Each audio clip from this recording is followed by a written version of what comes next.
This vertical list contains hundreds of granular 8-digit HS codes for textile imports. For manufacturers and importers, these digits now represent a specific individual compliance hurdle.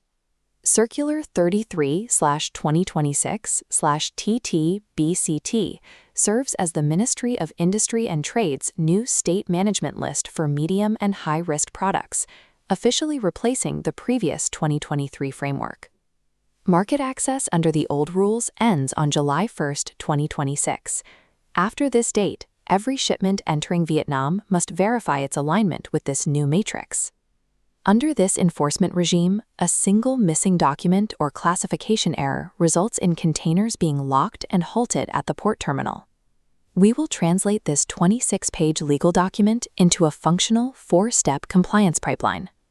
Continuous market access depends on treating this circular as a deterministic algorithm, a rigid sequence of legal requirements where each input dictates a specific testing outcome.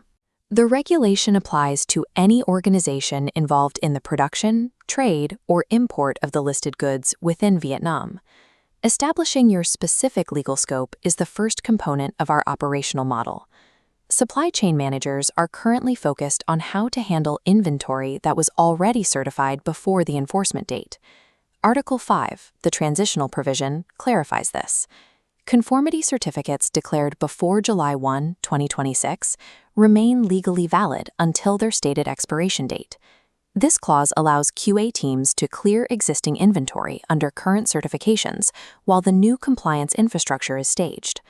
Correctly applying Article 5 avoids immediate supply bottlenecks and eliminates the cost of redundant retesting. The second phase of the pipeline relies on the precise classification of every product in the catalog. We call this step the HS code trigger. The 8-digit HS code is the sole metric that initiates the circular's mandatory regulatory requirements. For the paper and hygiene industry, the matrix targets specific codes, such as those for sanitary paper and napkins.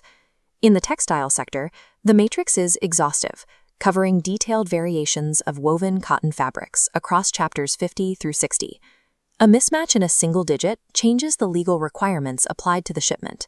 The 8-digit HS code functions as the primary legal trigger for the ministry's comprehensive domestic quality control dragnet. Once the code is identified, the third phase determines the exact technical standard required for market entry. We add the QCVN anchor to the model. The circular hard codes the relationship between a product's HS code and its specific National Technical Regulation, or QCVN. This table connects the textile HS codes directly to the requirements of QCVN 01-2017. Similarly, industrial paint codes are tied explicitly to QCVN 08-2020.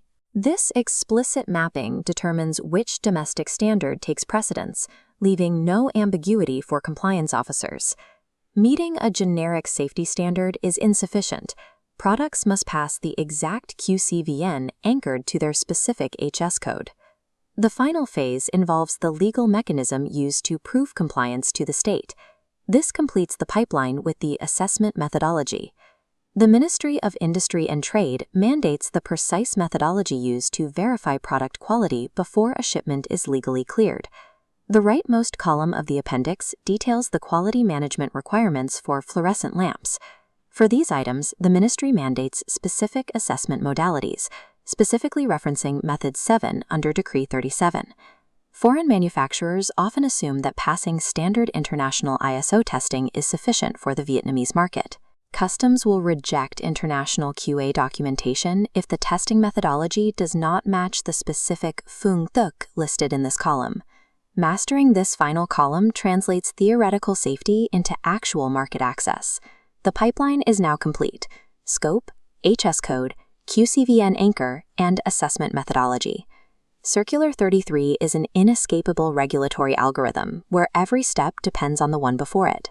Supply chain managers must begin auditing their current import matrices against this new framework immediately.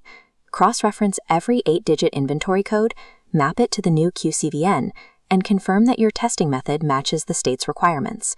QA leads should also review existing conformity certificates to utilize the Article 5 transition clause before those certificates expire. This workflow represents the outcome of an uninterrupted compliance strategy. Operationalizing this matrix today ensures that trade remains frictionless after the July 2026 enforcement date.